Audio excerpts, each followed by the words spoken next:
Assalamualaikum warahmatullahi wabarakatuh. Kawan, Menhan Prabowo jangan diam terus. Cina sudah dalam posisi siap tembak.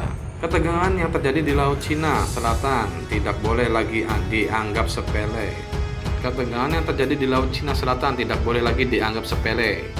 Pemerintah harus mulai tegas dalam upaya mempertahankan kedaulatan wilayah NKRI, khususnya di Laut Natuna Utara yang seringkali diklaim oleh Cina.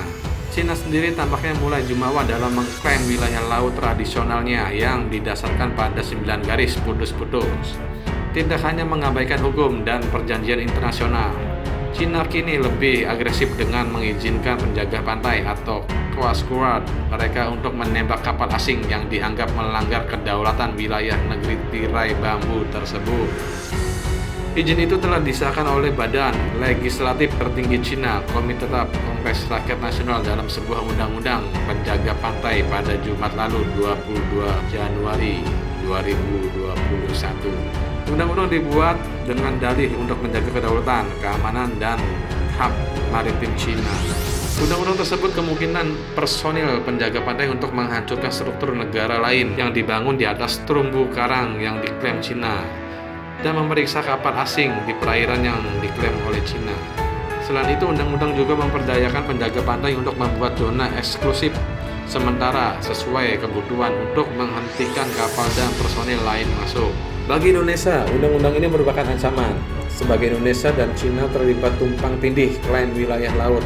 Di Laut Natuna Utara, di mata Indonesia wilayah itu merupakan bagian dari JEE.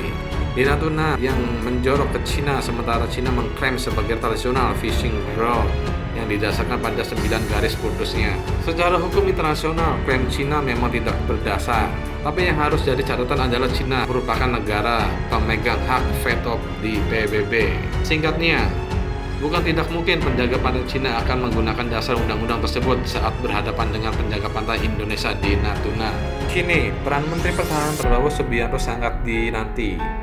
Ketua Umum Partai Gerindra itu setidaknya harus segera buka suara dan melancarkan aksi protes pada Cina.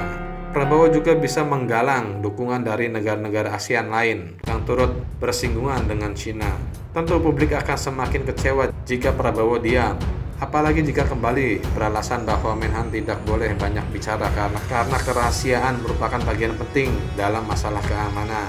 Kekecewaan itu sendiri merupakan akumulasi dari sikap diam Purnawirawan TNI Bintang 3 tersebut atas sejumlah kasus yang melibatkan Cina, mulai dari penemuan seg leader yang diduga milik Cina di perairan Selayar, Sulawesi Selatan, hingga masuknya kapal survei Cina ke wilayah Indonesia tanpa menyalakan AIS.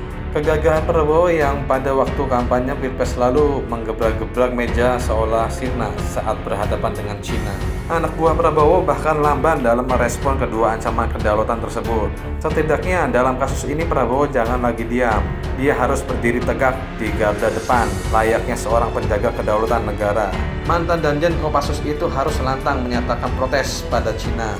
Jangan malah bilang kita cool, kita santai. Prabowo harus menjaga marwahnya agar tidak kalah mantan Menteri Kelautan dan Perikanan Susi Pujiastuti yang tegas dan berani menenggelamkan kapal asing melanggar kedaulatan negara.